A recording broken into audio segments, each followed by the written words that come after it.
Hi, this is Tim from AILD and you're watching Montreality.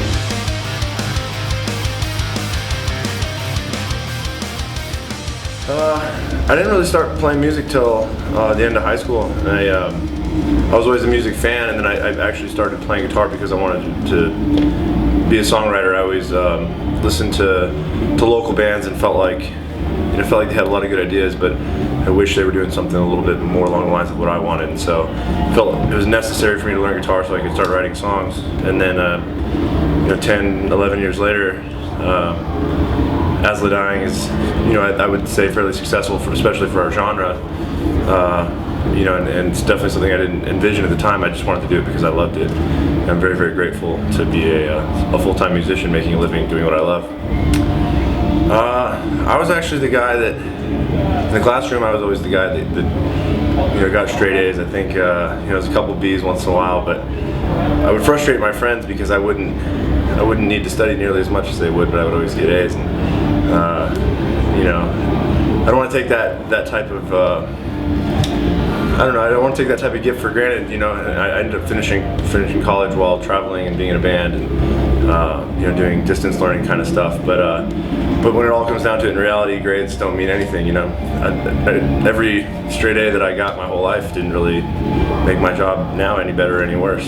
So it's really just the mindset of the person going to school and their personal sense of accomplishment.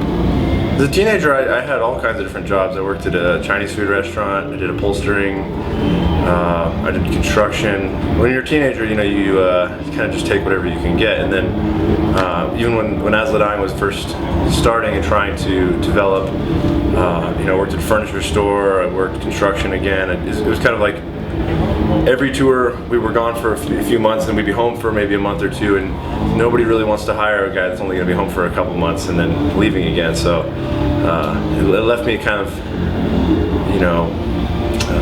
with some low-paying, difficult jobs, but I was grateful for the opportunity at the time.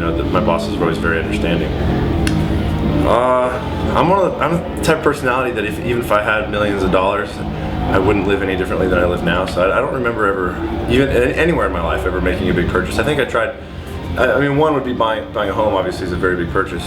Maybe like 5 years ago or so, I bought a home and then decided, this isn't really worth the stress of owning, and I got rid of it. But in general, I'm not a big purchase kind of guy.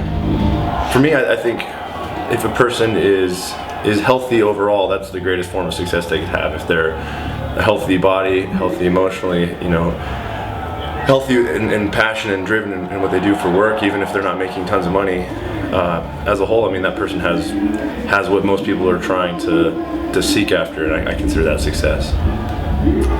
Yeah, I try to read, with traveling so often and trying to pack light, I don't read as many books as I would like to. I end up reading a lot of articles and watching a lot of documentaries instead.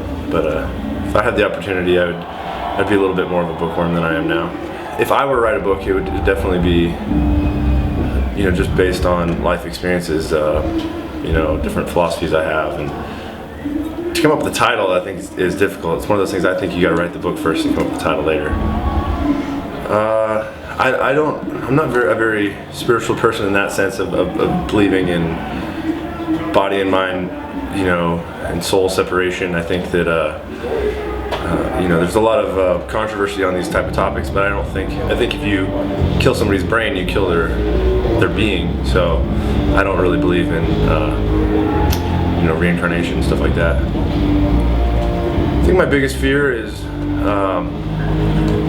when I was a kid, there'd be good opportunities, even if they were small, whether it was to have fun at a friend's house or get involved in a game that seemed a little bit intimidating at the time. And if let's just say, a bunch of kids are hanging out on the playground and I didn't join the game because I was worried that I might not be good enough.